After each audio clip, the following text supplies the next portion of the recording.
How's it going, everyone? As you guys know, I joined Bitcoin Magazine in the end of April. It's an exciting job to be at, but I want you guys to be at the Bitcoin conference. So make sure to get your tickets by going to b.tc/conference. That's b.tc/conference.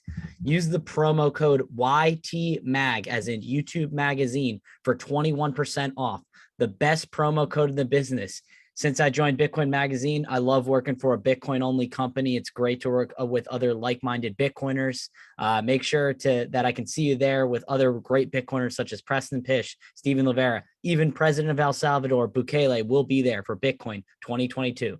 That is, go to b.tc/conference and use code YTMAG at checkout for 21% off your conference tickets. Hope to see you guys there. Have a good one. Need Bitcoin support? The pros at Coinbase Connect are here to help. Learn about self-custody, privacy, mining, lightning payments, and much more.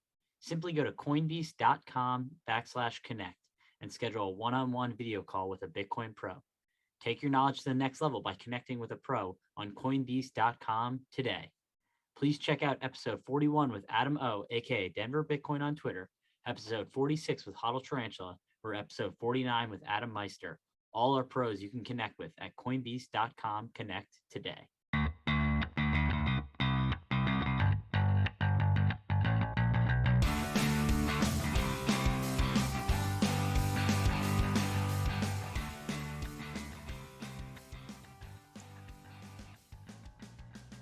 Hello, everyone, and welcome to the show. My name is Chris Alema, and I am an amateur investor. This podcast is my open source journal of everything I learn about investing and wealth management. I'm here to explore the key concepts, market dynamics, and investing strategies that will assist you on the path towards financial independence and financial literacy. My mission is to build us from amateurs to experts. All suggestions are my own, and I recommend that you should do your own research before taking any investment advice. See you in this week's episode. I hope you enjoy. All right, guys, welcome to the show. This is episode 65 of the Amateur Investors. In this episode, I'm going to be talking to some fellow Bitcoin plebs, Bobby Shell and Taylor Stubbs. I had the pleasure of interacting with Bobby over Twitter for months and leading up to the TAB conference in Atlanta that we actually got to meet in person. He brought his buddy Taylor, and the three of us kind of hit it off at the conference. So, guys, thanks for coming on the show. Let's go. Thanks for having us, Chris. Yeah. So I guess we'll get into it. I know we kind of all have different backgrounds. So Bobby, if you want to go first, I guess, how did you ultimately get into Bitcoin? And I guess give me a background about what you're doing right now as your job. Yeah. So one of the 2017 crew, I was at work at a digital marketing agency, and I had a buddy who was a mega ETH head and had a shit ton of ETH, and he started talking about it. And then I was just like, oh, this sounds interesting, and asked a friend about it, and he said, yo, my cousin or someone in my family knows it a bunch, and let me connect you with them. And then I talked to this dude, and he got me into it, and I like registered on Binance, bought a bunch of shit coins, got wildly rich on paper, never sold, crashed, and then I kind of stuck with it. I just loved it, and I started learning about Bitcoin, and after that shifted basically everything to Bitcoin. And I held a little bit of ETH afterwards, just because I've heard the story of how it pumps harder than Bitcoin, which it absolutely did. And I absolutely sold the top at 4,800 this year. So that was really great. And yeah, that was just a fun experience, and just gone down the Bitcoin rabbit hole since. And my current job, I left the digital marketing agency after like 9 years. And I work at Voltage now, a Bitcoin infrastructure provider. Been there for about 6 months. And that's been a blast, been a lot of fun. And yeah, that's a little bit about the background of where I'm now. Yeah, Taylor, if you want to follow up with that. Yeah, so I actually got into Bitcoin in 2018. I didn't know much about it. I knew the whole decentralized platform, and that was really interesting to me. So I ended up buying one coin at like 20K, or where it was pretty much the top. Went through that entire crash and decided, this isn't for me. This all feels like a fugazi kind of thing. So I ended up selling and, took a huge loss on that single coin. And it wasn't until I made the move from Georgia to Colorado where I actually met Bob. And funny enough, I met him at an IKEA at like 5 a.m.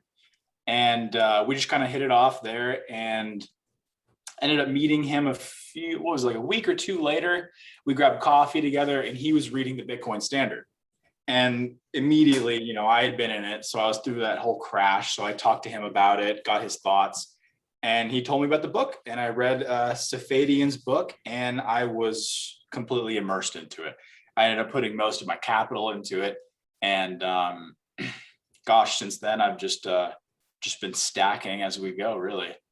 That's awesome. What line of business are you in right now? Do you work for a Bitcoin company, or what do you do right now? No, so I'm not in Bitcoin in the business whatsoever. I'm just an outside investor. I love keeping tabs on all the news that's going on and what's going on, universally around Bitcoin and cryptocurrency itself. But when I came out here to Colorado, I went the broker's route when it came to commercial real estate, and ended up learning the tricks and the trades of the business, and kind of realizing that a lot of the big money was in development. So I've since started my own commercial real estate development company and have gone on that path.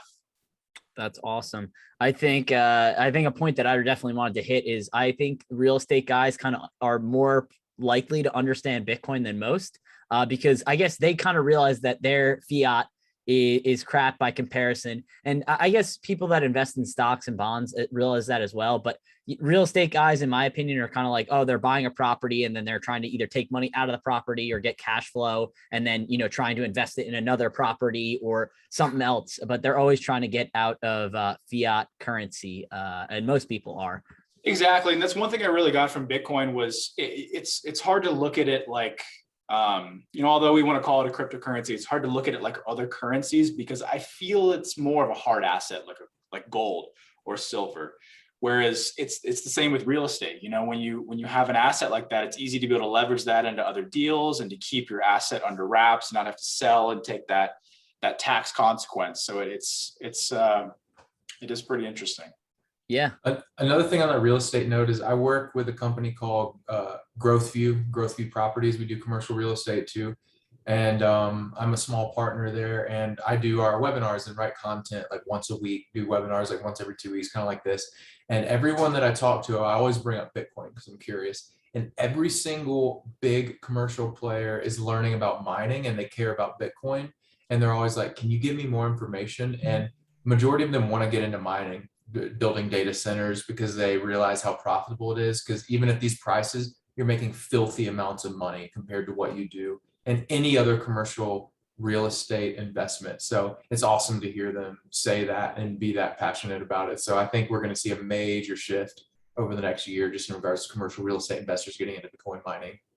I was thinking about this. I think it'd be really funny if people just start repurposing commercial real estate, because obviously it's taken a hit, and I don't think we're ever going to see, or at least not in the near future, people go fully back to workplaces. Imagine if they just change like these gigantic office spaces to like basically a mining rig, or just set up a bunch of like mining rigs, just trying to bring in like air intake and outtake to try and cool off the building in order to, mine for Bitcoin. I think that would be really cool. So I guess going down more of the real estate route. So I guess you guys have dabbled into commercial real estate. How have evaluations been for that? I know obviously they've taken a hit down, and have people been repurposing it? Have people been trying to convert them into more of apartments? I guess, what have you guys seen on that front?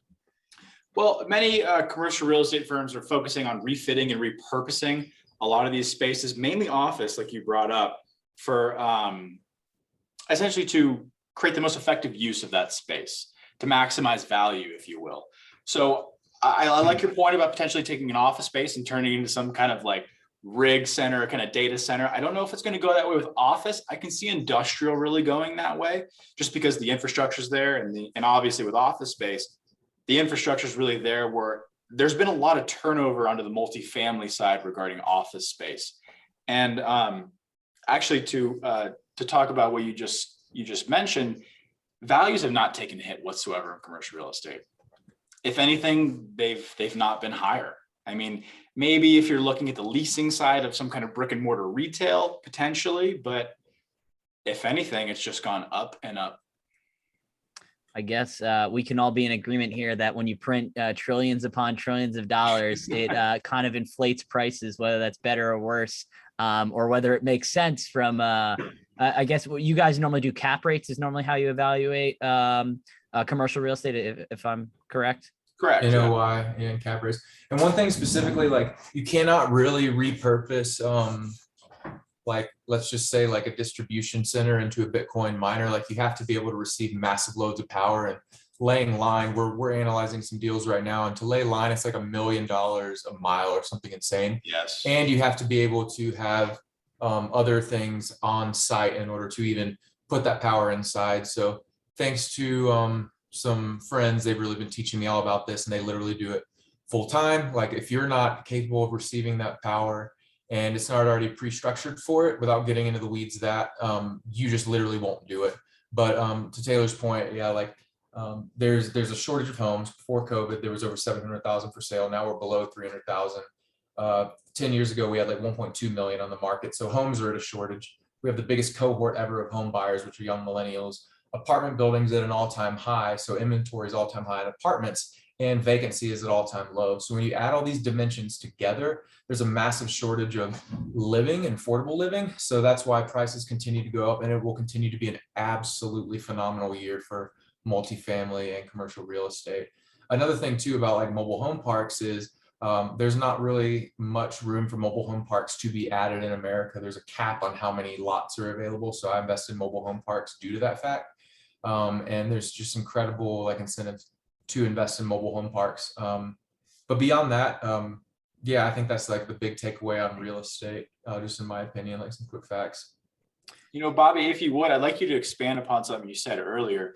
I understand in dealing with a lot of the development that we work with, it is extremely expensive to increase the power capacity to certain buildings. Do you see in the individuals you've been speaking to lately, would it be more cost effective to start from the ground up and essentially build one of these facilities, or take an actual existing industrial complex and just lay the line that can pump in that kind of power and then go from there? You want to find a old building that already has the power coming to it. It's all about finding cheap power. If you can find a building that already can handle a lot of power coming to it from old dilapidated early 1900s, 1960, 70 buildings, those are like pure money machines. They're worth an asinine amount of cash. But yeah, laying wire, like we found a couple of buildings we're looking at taking down at Growth View, and it's just power's not cheap enough. They've got all the capability, but laying line and building from the ground up is like not really affordable whatsoever. Like right now, there's really no shortage at all of miners. There's a massive shortage of energy, and people are overpaying extensively just to get these buildings that can just get miners deployed into them really quickly. I was going to add upon that. I know there's kind of a push in the United States, and it seems the EU at broad, to go for more of this green energy and shut down a lot of coal-fired power plants. I guess that would probably be an ideal. I mean, you've got the power, you've got the basically the yard for it and all of that, that if they're shutting down a coal-fired power plant, if you could buy that and put miners in, that's probably set up for the perfect aspect of mining. Correct me if I'm wrong there, Bobby or Taylor. Yeah, it makes sense. As far as coal, I'm honestly not 100% sure, but yeah, if you can find one of these old plants and they the numbers make sense and the power is affordable, it's definitely like what people are looking for. That makes sense. That's awesome. Yeah, so I guess we'll transition to the next topic. So I know as of right now, the price is down compared to its all-time high of 69K. We're down at, last time I checked, I think it was 37.2. What are your guys' thoughts on the price going down right now? You guys scared, nervous, buying the dip? You think it's a generational opportunity? Do you think it's going to go lower, higher? I know Jerome Powell, we kind of listened to his talk yesterday, and he said a whole lot of nothing. He basically said, yeah, inflation's running hot, but we're not going to do anything. And it was the biggest waste of an hour ever, it seemed. He's pretty good at saying a whole lot of nothing. That's the lawyer in him. I think that's why they put him there. Well, no, I mean, look, I'm a bargain hunter, right? I love getting things on sale.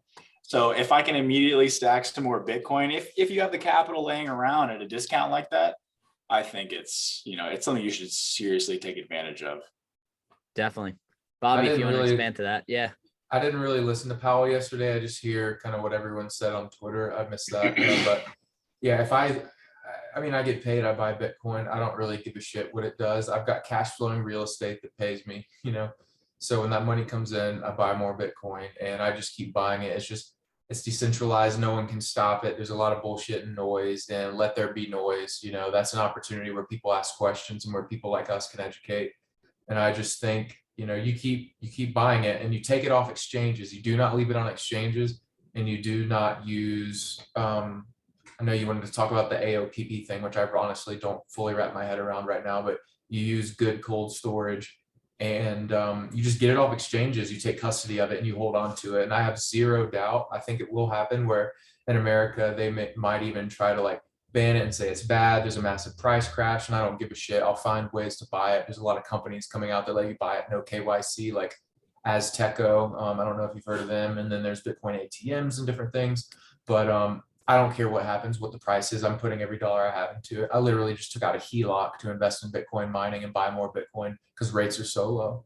So I'm just all in on it. I don't care what happens. I'm going to buy it because I know in 30 years, there's absolutely no way it's not the standard in the world. It's just, I'm pretty simple-minded. Yeah. If Jerome says rates are staying as they are right near zero, money's next to free, right? So if money's next to free, take advantage of that leverage. Yeah. And speaking on leverage, I think it's pretty good that the price continues to drop down to this 30 number because it's knocking out so many over leveraged individuals out of Bitcoin. And I think that's really huge for the entire sphere of cryptocurrency in general.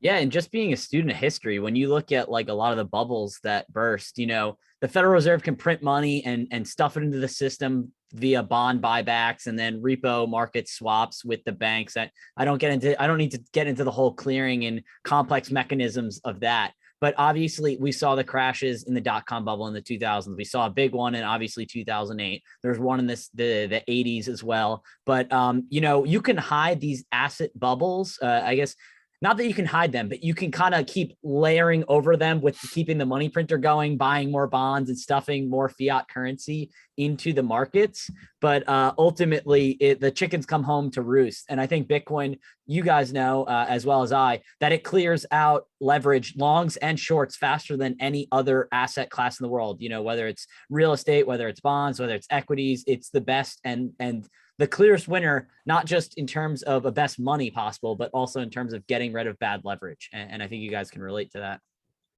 Yeah, I mean, on the day-to-day candles, nothing is as volatile, right? But when you track it over, an annual basis, it's pretty damn on point. I mean, it's a product that continues to surprise us all. And I wanted to go back to what you just said. And I think Bobby might have a little more clarification on this. You know, we're looking at what would happen in 2008. And, you know, if you don't learn from history, history is doomed to repeat itself, right? So I ended up calling up Bobby a few months ago. And I got lost on the nationaldebtclock.org.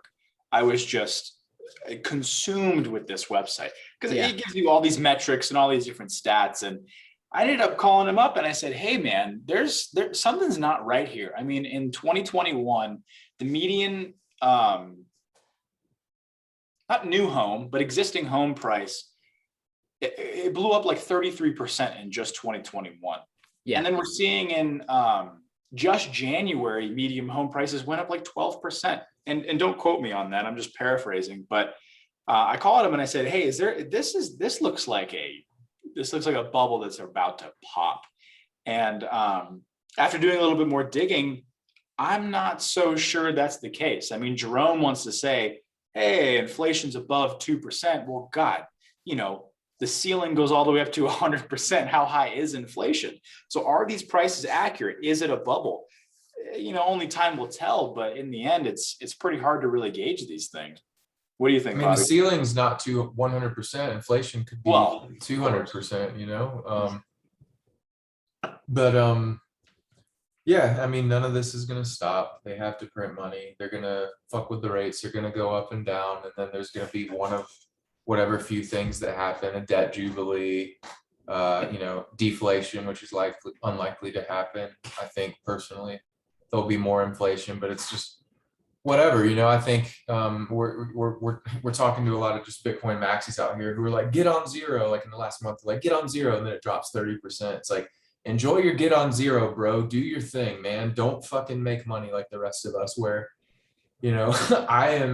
I feel like I have my own approach and I don't really talk about it a ton because I just don't feel like getting reamed on by a bunch of people who don't understand other parts of finance.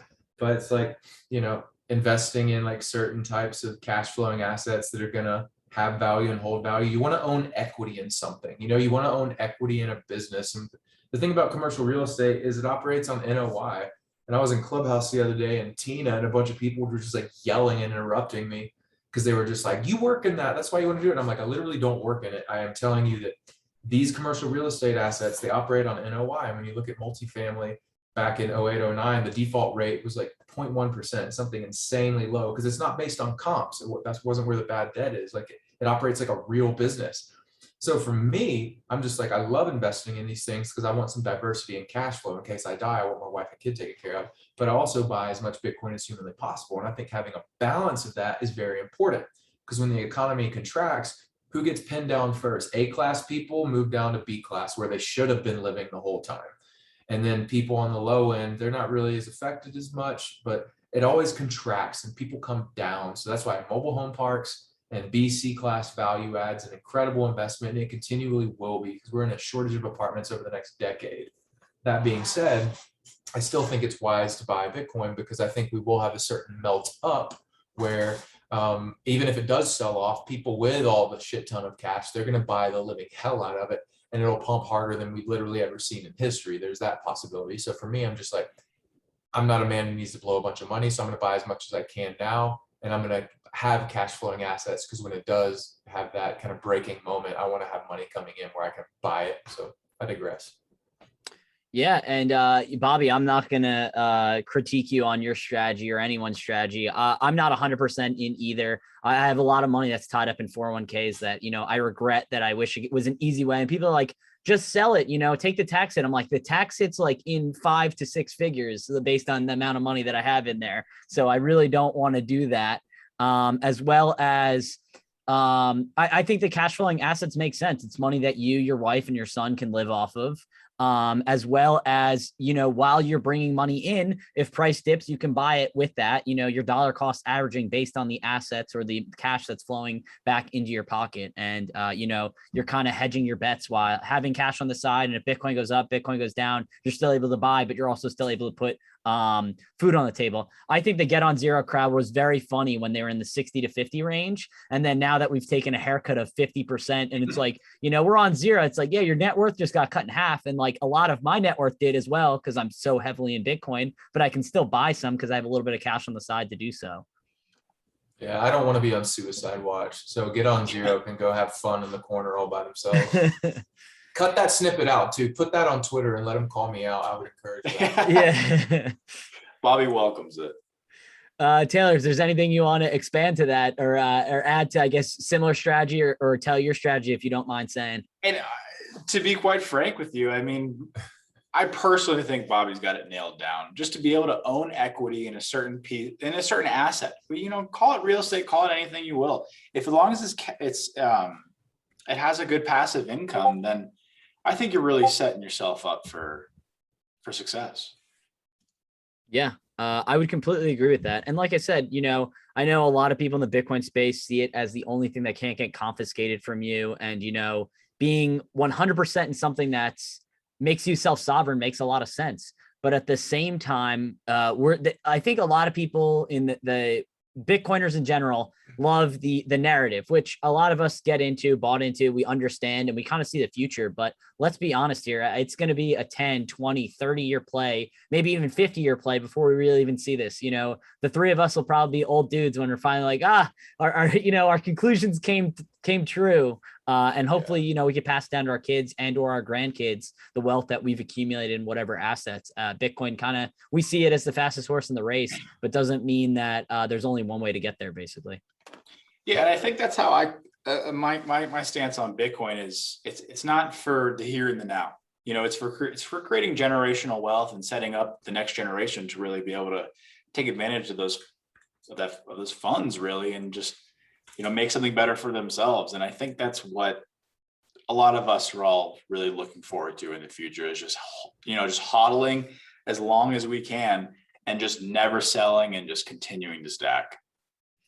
Yeah, and I'm going to expand on the never selling thing. I think this is another reason that real estate guys kind of understand Bitcoin as well, is that you guys understand, like, if you have a property, it's cash flowing. I know Bitcoin doesn't cash flow, but you guys understand that if your price, exactly like Taylor was saying earlier, if 2021, your home price that you bought is up 35%, and then now we're in January of this year, you guys understand that you could leverage, take out a HELOC, like Bobby said, or take money out of the property or put yourself more in debt. But then you have cash that you can do whatever you want. You can buy Bitcoin, you can use it to feed your family, whatever it may be. Obviously, the price, it can't go up forever. It will correct and come down eventually. But if you have the capital and the money to do so, you can take out more money and basically extend the length of your loan, refinance. And I think a lot of you guys would understand that that's what you do with Bitcoin as well. Eventually you're going to give a piece of it and take a loan against it as collateral.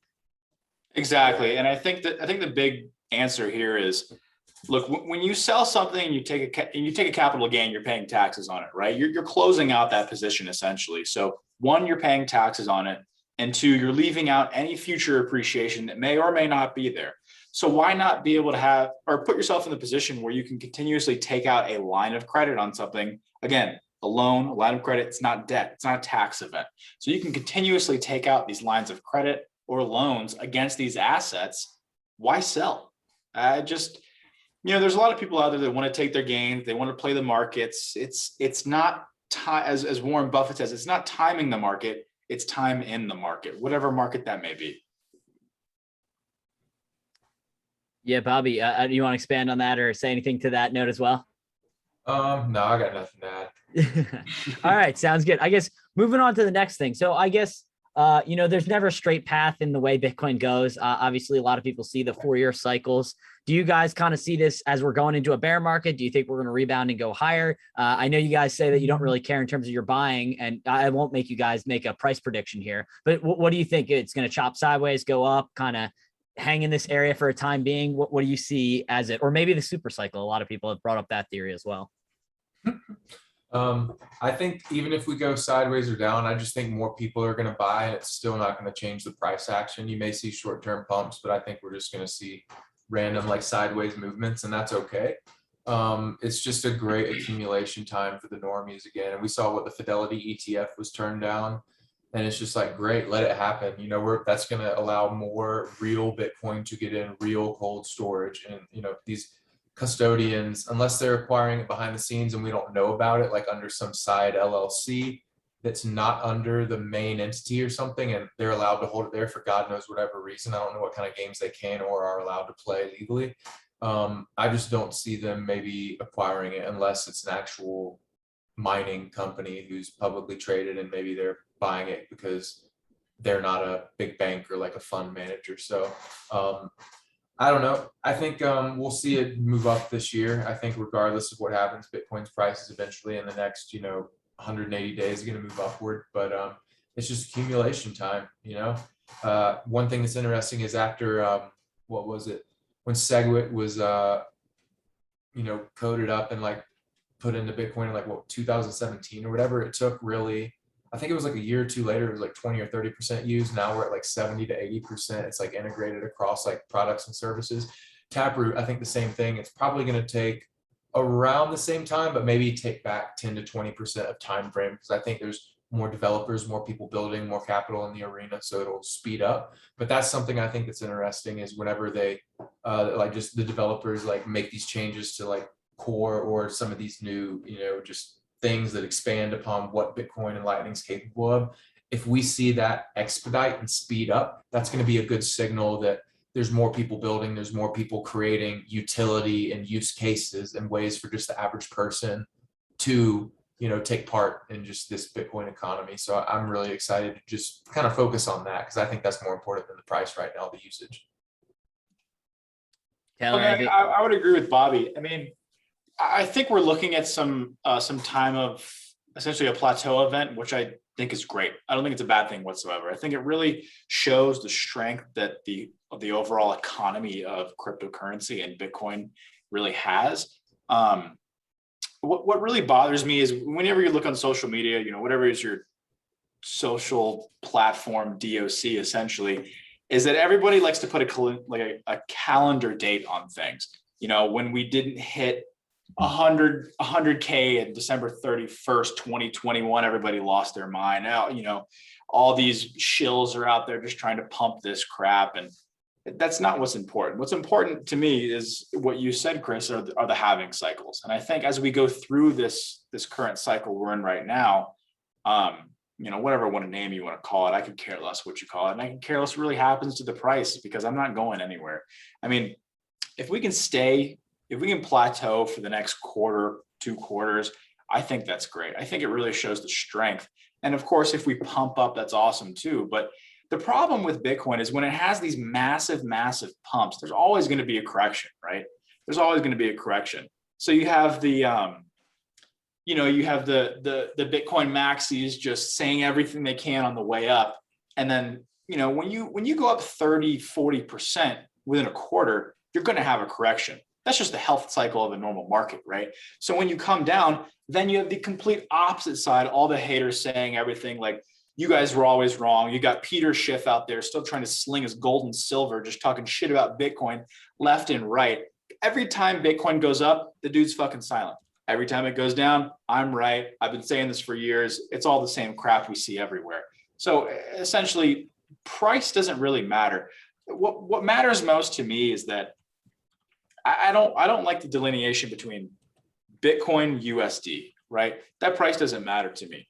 I wish we could have this one-time 1 in 100 million dollar, or sorry, not dollar, 1 in 100 million stock split, essentially. Can't we price Bitcoin in sats? I think that would make everything so much easier when you look at it from a USD to Bitcoin perspective, because it really allows you to understand where this is really going and where the value may end up being, essentially.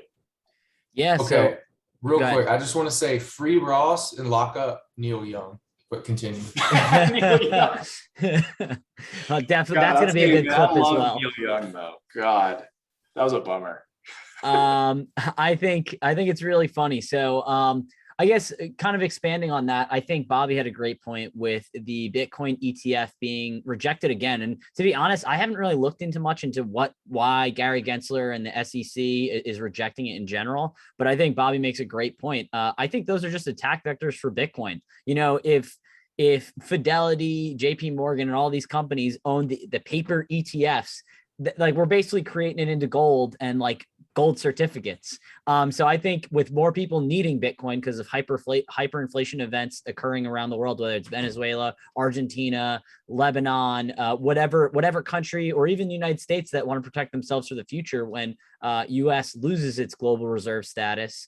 I just think that's an attack vector. And I know it's funny you should bring up Peter Schiff. Peter Schiff was making fun of Michael Saylor for losing, 50% of his worth. But he's like, yeah, I was buying at 9,000. So I'm up from that. And then he's like, yeah, people don't realize Michael Saylor's, aside from Warren Buffett, is the second longest tenured CEO on the S&P 500 index. And with that, Michael Saylor said in an interview, which was awesome, he was alive. He was a CEO during the .com crash. He's like, I took a haircut of 99% of the value of my stock. He's like, do you think a 50% or an 80% correction scares me when the asset is a great asset? He's like, no, my net worth got slashed by 99%. He's like, I know what I'm holding now. He's like, I live for an opportunities like this. And I know he was talking to either CNBC or one of the mainstream medias, and they're like, oh, are you worried? He's like, I'm still buying. Yeah, I'm probably not taking another loan right now, but I'm buying at once our business generates cash flow. I'm lumping that into Bitcoin. Did you see the clip from the Up Only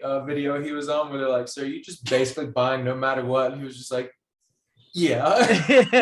Yep, I did. That was a great clip for the people that haven't seen that. But yeah, it was fantastic. I guess what do you guys have or your thoughts of attack vectors, whether ETFs, whether it's GBTC, whether it is potential, restrictions from this current administration in office? What do you guys see as potential attack vectors, if any? Well, to be honest with you, I love Grayscale. I think it's opening up an avenue to the normal retail investor or the investor of our previous generation, essentially, where it's like, we're trying to show these people essentially what the volatility is like, how it tracks over an annual basis, and what kind of gains can be made in that sphere of investment.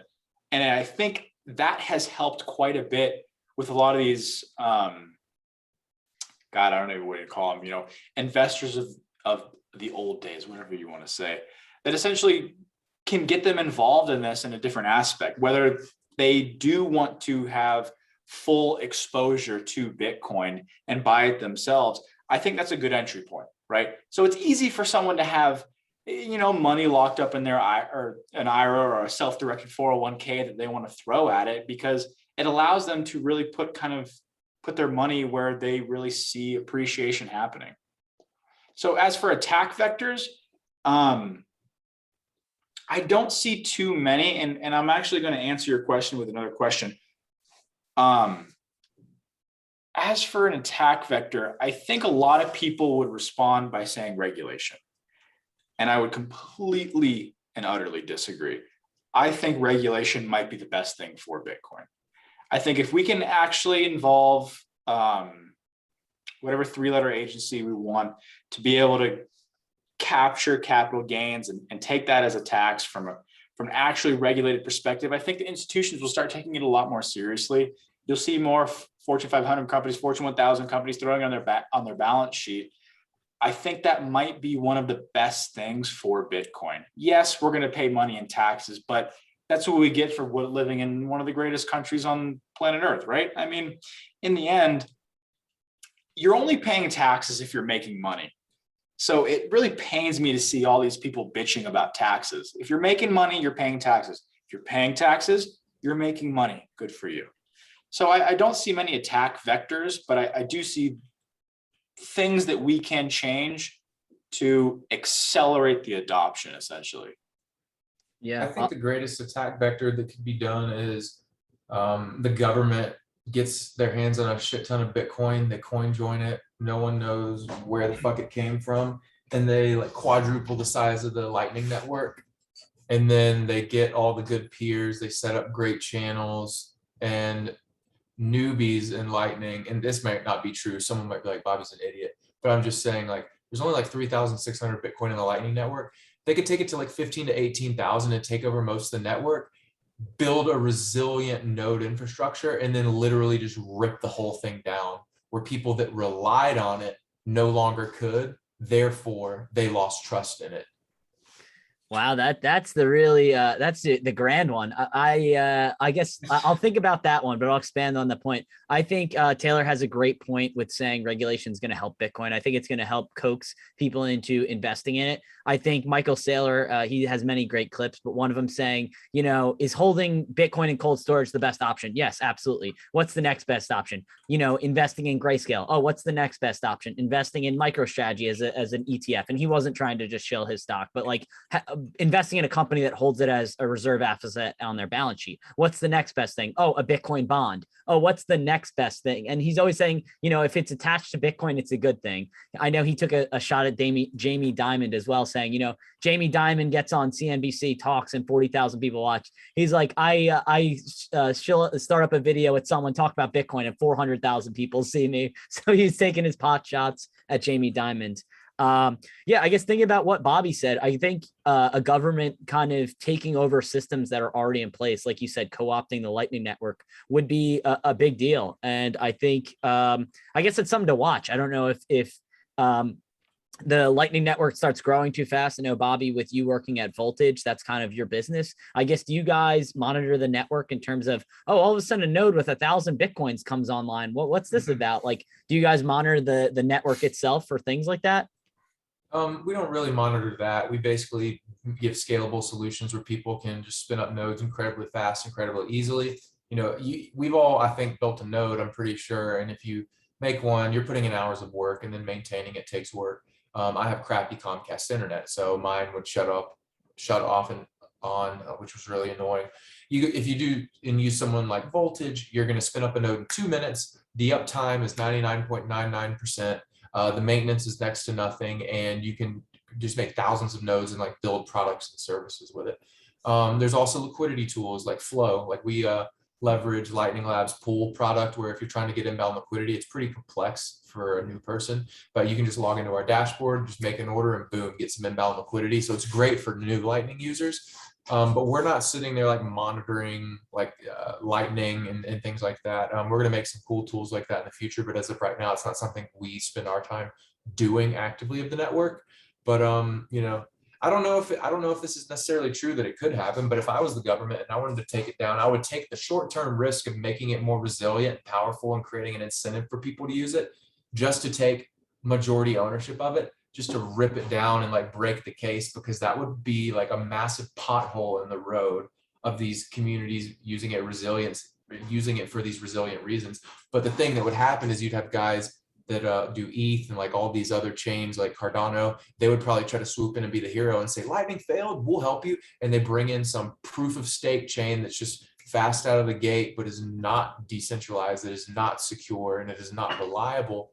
And that would be a loophole for the government to do. I've never heard anyone say this, but I think it could happen. Like I'd be doing that if I was old wrinkly Joe Biden, just destroying our country. I'd be doing some wild shit. I mean, that's interesting to think about. That's in the realm of possibilities.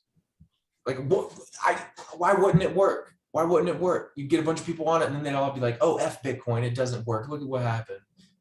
But like that narratives control a lot of this right now. We've seen that for years. So absolutely. I think it's a valid case. Yeah, I completely agree. I think that's definitely something that could happen. I guess, Taylor, anything to add to that? No, I think he covered it pretty damn well.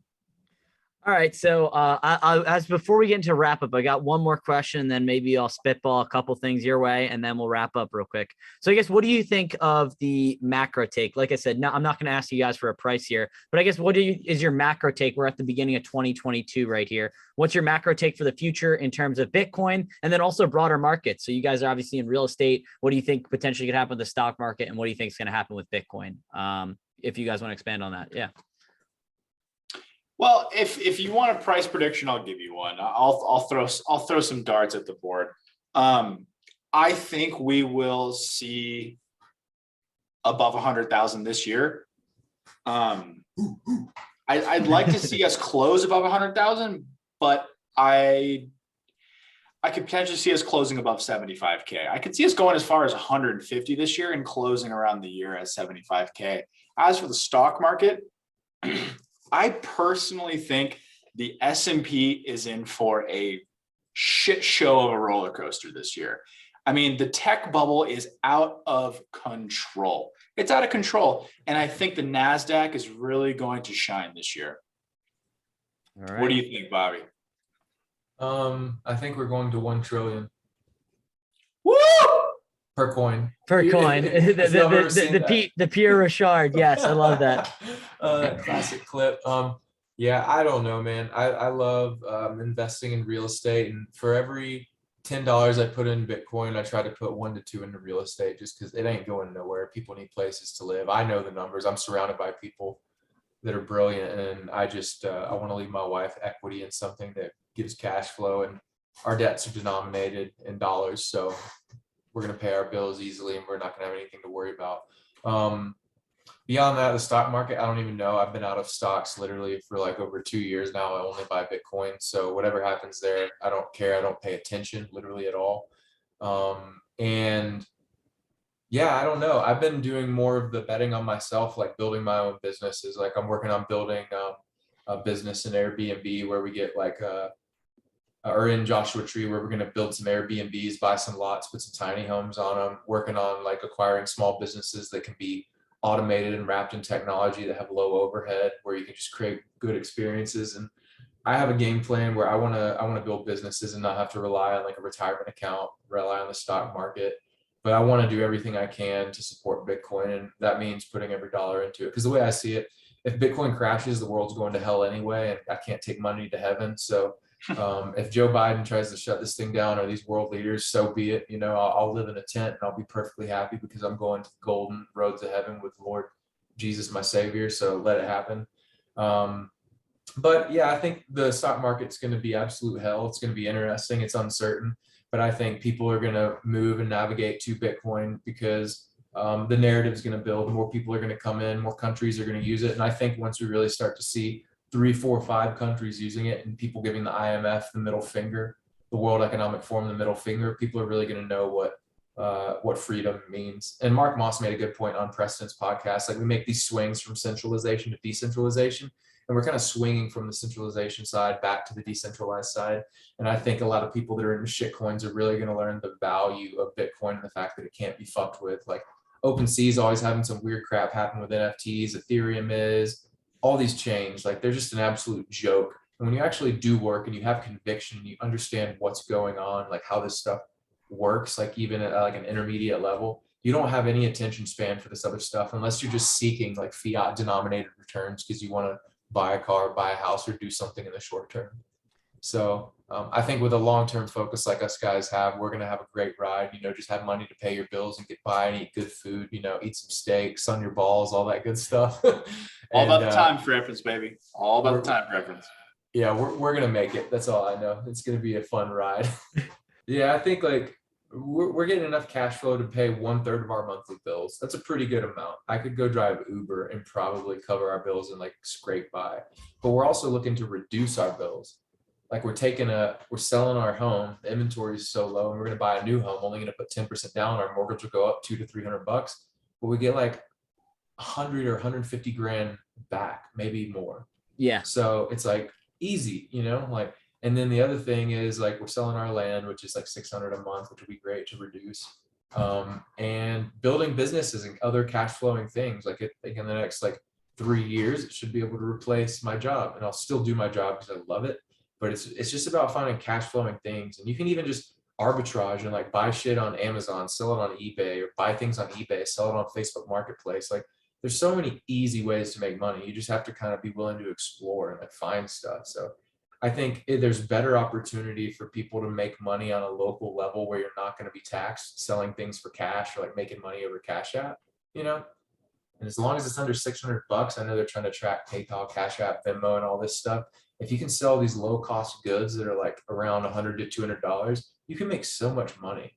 Like, I think small business is going to thrive, like, due to people just trying to do loopholes around the government, which is kind of sketchy, but it's also like, that's like the backbone of America. Yeah. And Bobby, actually, I wanted to actually expand on this. So you said that you want to obviously invest in a lot of small business and do stuff like that. I guess through doing that, you being entrepreneurial in nature, well, I guess, will you be keeping those businesses having a portion of their balance sheet in Bitcoin as well? Will you leave it denominated in cash? Will you do a mixture of both, basically? Yeah, we'll keep it in Bitcoin. Me and my buddy Alex, we started a digital marketing company called Imprint Digital, and we have like 15 clients. He's basically managing it all full time because I have my job. But I basically help with just like generating leads, like being loud on like social media and bringing business in. And I'm mainly focused on just acquiring businesses. Like, I don't have time to like manage like marketing clients, but I'm here like after hours, me and my wife, working on meeting real estate agents, leveraging my network. I have a friend who raises capital, who raised $12 million this year. She's going to come on and do the analysis of like deals over in California. These small businesses, you just have to get online and talk to brokers and talk through 100 bad deals to find one good one. And instead of putting, let's say 20% down on a home, 100 grand or so, just to make math simple, you can put like 50 grand into a business that cash flows literally 30, 40, 50 times as much as a home. And it's got depreciation benefits and all these different things. So I'm sure y'all have seen like some of these videos online where it talks about unsexy small businesses, how they make a tremendous amount of cash. Yeah. It's a no-brainer thing. And all I've been doing is marketing small businesses like those for a decade. Most business owners are lazy as crap. They don't do the right things. They cut corners. Like, anyone who's worked with a contractor, you've probably been screwed. Like, people are just lazy. They're not as hardworking as we like to act like we are in America. So it's like, if you can come in there with a big set of balls and like do things right, market it right, treat people incredible, get good reviews, and make the experience better with technology, you're going to make boatloads of cash. You could manage like 5 businesses and make over $1 million a year. It's just, you just need to build equity and do these things. So there's a bright future for that. And I think a lot of young people are going to actually start doing that and innovating some of these older businesses too. Yeah, I think that's a great point. I guess Bobby, you brought it up, the World Economic Forum and the IMF.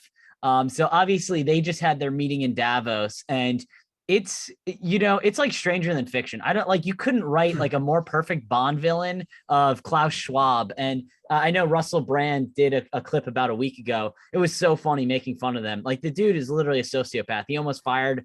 He was traveling abroad, and one of his like secretaries or one of his workers parked in his spot, and he got word of it. He was gone. He was on vacation. They knew that. And he like tried to have this woman fired and like humiliated and lost her job. And they like basically were like, dude, chill out. Like, it's fine. But so he's like literally a sociopath. But they just had Davos. And it's funny that like we poke fun at them saying like, they're just saying the quiet part out loud, eat bugs, own nothing and be happy. And obviously there's a lot of us that are like, no, I want to own everything. Like, and I want to say, screw you. I don't want to eat bugs. I want to eat steak. I want to hang out with my family and friends. So I guess, what are your thoughts on the clown world, as we'll call it, the World Economic Forum and the IMF, and their plans to, they use all these fancy buzzwords of equity, capital, or, share stakeholder capitalism, and like, green technologies. And they use all these buzzwords, but really they don't mean much, and they don't mean anything. They just really mean about like confiscating your wealth and belongings and like you renting from them. Yeah. Cucks want to rule the world. Sociopaths want to rule the world, and they want to control people.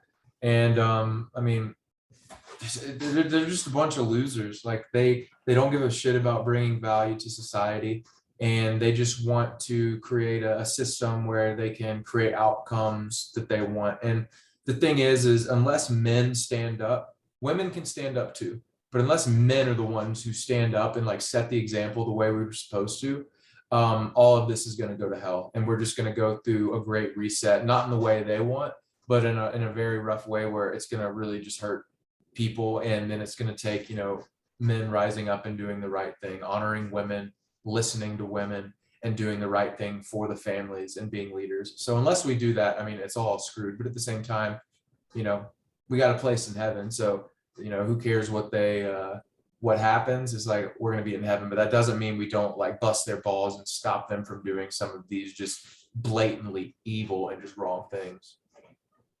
Well, look what they're trying to do to El Salvador right now, trying to get them to cease Bitcoin as an actual, legal tender. And I love the fact that El Salvador is going to give them the middle finger. I mean, they think they have so much control over all these aspects and the inner workings of the geopolitical system or geoeconomical system, essentially, and they don't. It's not until we take the power in our own hands that they will actually understand that they don't run the world, and this is not going to all go according to their plan, really. Yeah, and I think I want to expand on that point as well. It's funny, like, regardless of what you think of Bukele as a leader and what he's done in the past, trying to do what we think is the right thing by incorporating Bitcoin as his country's legal tender in his country, and then basically kind of giving the IMF the middle finger is kind of hilarious in itself. But where was I going to go with this? It's like we're seeing the game theory play out as well. Like, Russia was kind of against Bitcoin, but they've been accumulating gold, but then they kind of realized the problem, like Putin, for as much as you hate him or love him or somewhere in between, whatever, you definitely realize that he sees Bitcoin as an attack vector on himself. When I think his name was Alex Naval was the one that was trying to, mount a case to basically win presidency, and ultimately Navalny, Navalny, and he was using Bitcoin. And obviously Putin's like, we got to ban Bitcoin. But what I think he's realized in the last 2 or 3 years since that's occurred, he's like, wait, I can actually leverage Bitcoin to get around the United States. And basically the United States saying, oh, we're going to like take Russia off the SWIFT system. I bet Putin's like saying, go ahead, and like, we're going to make Europe freeze. Like, and then who's the bad guy? Like, you guys or us, because we're going to keep all our oil reserves native to us. Like, it's really like a game theory. And it's like, is Putin playing 3D chess or 4D chess? And, now they even had talks today about saying like, oh, we have the infrastructure for good mining. Maybe he's going to try and co-opt it. I'm not sure his theories, but, it's kind of interesting that he sees El Salvador poking the bear with the IMF.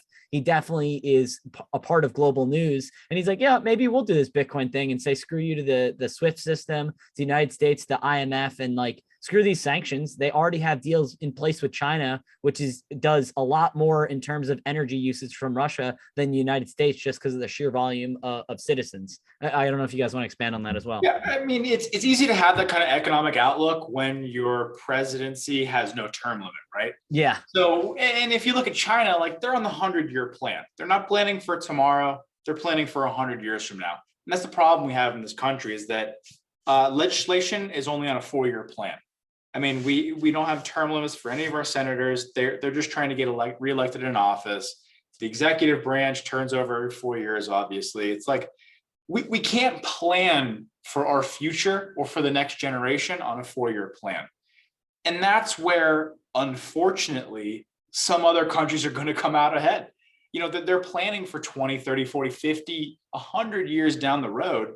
We can't see past 4 years. And it's pretty unfortunate. I mean, if I wanted to take that outlook politically and turn it into an investment outlook, if I had a 4-year wall, essentially, on any of my investment outlooks, I would have a completely different investment strategy. Whereas right now, I don't have a time preference for how long something may take to turn a profit. If I believe in that said asset, I'm willing to wait it out, see what's going to happen in the future. Whereas politically, we're stuck in this 4-year cycle that is really screwing up our legislation and our regulation. That's going to, unfortunately, it's going to put us behind geopolitically. Yeah, and I think expanding on that as well, like I guess we even have a shorter than 4-year time frame. As soon as you get in office, the only thing Democrats and Republicans seem to agree on is spending money. Yeah, Republicans or conservatives spend a little less, but that doesn't stop the money printers one way or the other.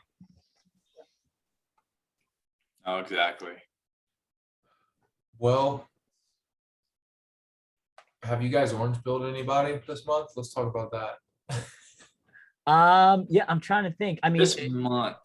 I joined Bitcoin Magazine in November, so a lot of my family members are like, "Wait, you joined Bitcoin Magazine in November?" And like, I've definitely changed my eyes on a lot of family members in terms of that. And yeah, like even just trying to go out into local businesses and stuff and asking them if they accept Bitcoin, what they know about Bitcoin, you know, if they have any questions to let me know. So just little things like that. I gifted it to my sister and her boyfriend, and then also my girlfriend's brother. So just gifting Bitcoin to get people off zero. So that's kind of been my orange pill. Yeah, and to be honest with you, I can't say I have this month, unfortunately. It's been a busy month coming back from the new year. I know. Look, I've got to pick it up. I get it. I've pretty much exhausted my entire family, which is a good thing. So from there, it's more of just like, shit, at this point, getting out of the house and interacting, that seems like the biggest hurdle to get over of all right now. That's true. I had a buddy who used to like mine, and it was in Bitcoin in like 2011 and 12. And when the big block wars came, he was for big blocks, and he messaged me the other day, and he was just like, man, I've been listening to Sailor, and you know, the market's spoken. So I got rid of all my other stuff I've held over the years. He was like, I went all in on Bitcoin. I downloaded Strike. I bought $10. I had $9.98 in my wallet. He was blown away how low the fees were. And he was just so excited. And he was just like, I'm moving everything to cold storage. And I was like, dude, you're the man. But me and my buddy have been kind of working on him for a while. So to see him come through, and he's like a very intelligent, brilliant engineer. So like see him come through and stuff is just exciting. That was my most recent one. I've seen that the really smart people, like the PhD people, or even like the brilliant engineers, they're normally very stubborn. And, you know, if they don't believe in Bitcoin, it's hard to get them to switch. So that's awesome that he finally came around to it. Yeah. I don't necessarily think it's the stubbornness. I think it's the skepticism, really. Yeah. They you know, when something sounds too good to be true, usually it's too good to be true. But when you can take a step back from things and really look at this whole decentralized process, I think there's a lot of benefits there that most people might not understand. Yeah, for sure. All right. So I got my last 3 wrap-up questions for you guys. It's been a pleasure having you guys on. Thank you, Bobby. Thank you, Taylor. It's been awesome talking to you guys. So I guess, what's been your biggest investing mistake or business mistake? You could say one of each, because I know you guys are kind of do your own businesses as well. I know mine. I bought a call option on Facebook in 2018 and put 30 grand in and lost it all. And then I bought another fucking Bitcoin call option 2 weeks ago, 3 weeks ago, and literally lost it all. So my biggest mistake was thinking call options are a good idea, but luckily I made it more than that. But it was just a stupid decision. Okay, well, I can firmly say my worst investing nightmare has not been. Actually, I'll rephrase that because this actually happened a month ago. I dropped some money into a few Bitcoin mining stocks, thanks to a tip from Bobby the Wise here. Made a bunch of cash. I was up, 65, 75% in 30 days. 45 days, something like that. And ended up taking those gains. I'm trading out of an IRA, so I was, very happy to take those gains off the table. No tax event, right? Well, if my memory serves me correctly, we had essentially dropped from near 70 down to like 55, and I go, oh, the pump's coming back. I threw all of it, all of the principal plus the gain back into those same mining stocks, crypto mining stocks, Bitcoin mining stocks to be more specific. And then we tanked, So I literally I was able to sell with I think a 15% overall gain, which negated 50% gain that I had off my initial principal. So that's probably the worst investment mistake I've made. But I can firmly say the worst business decision I've made was putting my time and trust into the wrong individuals. I was a part of a partnership not too long ago, a commercial real estate development partnership where, I just wasn't aligned with the correct individuals. And some of my partners weren't big team players. And I ended up wasting 9 months of my life. Didn't get paid out $1. And that's you learn more from your mistakes than from your greatest successes, right? So I can firmly say that's one of the worst business moves I've made. And looking at it, hindsight's always 20/20, but I would have never have known that beforehand either ways. But the one thing you can't get back out of this life is time. You just can't get your time back. Money's one thing. You can always make more money. You lose $1 million, you'll figure out a way to make another $1 million if you made it in the first place. You lose 9 months of your life, not getting that back. So I can firmly say that's probably one of the worst business decisions I've made. Bobby, anything to add to worst business mistakes? Yeah, trust is important. I'll say that. All right. So I guess what's your favorite book, podcast, or YouTube channel or website that you guys like to go for investing information, for Bitcoin information, real estate information, whatever it may be? You don't have to list one of each. You can just give what's your favorite, basically. I don't think I necessarily have one favorite.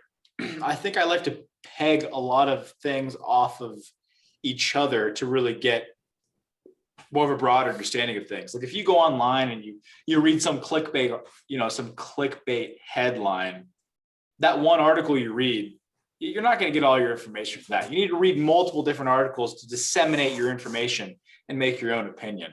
So I think it's really not necessarily one thing. It's having a group of good conduits that you take information from and really just, bouncing them off of each other to find your own opinion in the middle, because that's what this all comes down to.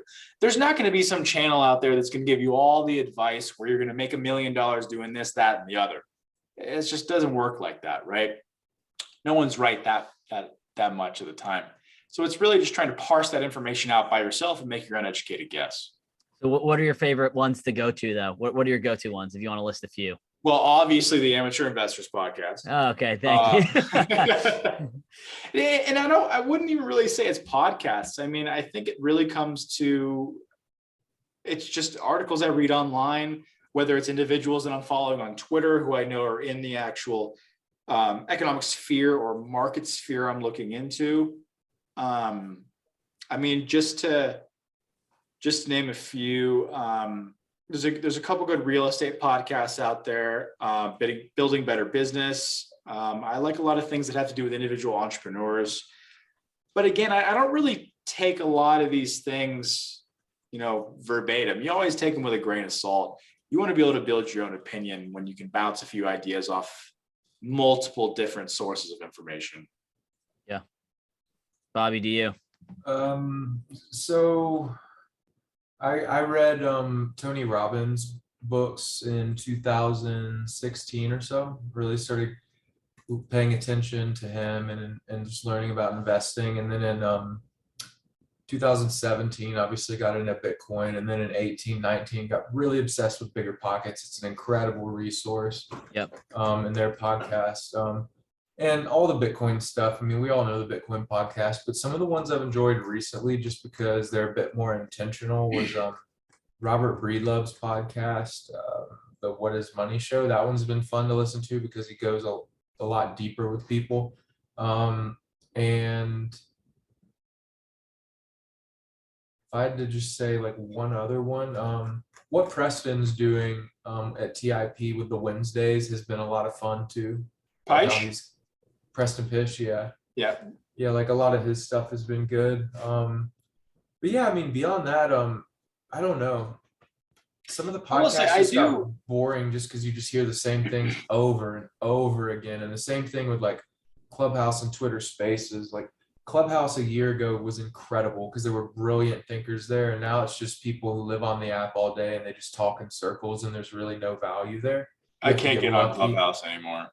Yeah, you have to get really lucky and catch stuff, but some of the open forum talking used to be really good too. So I think it's kind of like meetup.com. Like if you're willing to be intentional and build a community, you can create something incredible that adds value for everyone. But a lot of these Clubhouse people, they sit there and just circle jerk and talk in circles and don't even ever talk about what the title of the room is. And that's kind of gone downhill. But I've just been so busy working, I don't really get to listen to too much anymore. But the Tony Robbins books I would recommend for everyone, and Bigger Pockets, and then probably the What Is Money Show. Yeah, that's great. And I completely agree. Actually, Bobby, that I'm trying to think back. That's actually where I met you, I think in a Clubhouse room back in January or February of last year. And I completely agree. I got burnt out by like March or April. I just couldn't do it anymore. Oh, yeah. I'm more on Twitter Spaces now, but even then I don't do it as much. So thanks so much for your time, guys. I guess before I let you guys go, if someone wants to learn more about you guys or your business, where should they go to find out more about you guys? So for me, I guess I'll Voltage, our company, on voltage.cloud. You can look there if you want to learn more about like running easy Lightning nodes, building Lightning infrastructure, b.tc Pay server, getting liquidity for your node. And also kind of like the two other projects I mentioned, the growthview.com, it's VUE, Growthview Properties, where we invest in commercial real estate. And then I'm also a partner and co-founder at Imprint Digital. It's a digital marketing agency. It's imprint-digital.com. But I'm on Twitter, iBobbyShell, and I'm on LinkedIn. I'm always posting based Bitcoin things on LinkedIn now, orange pilling people. So I'm easy to find on there. Sounds good.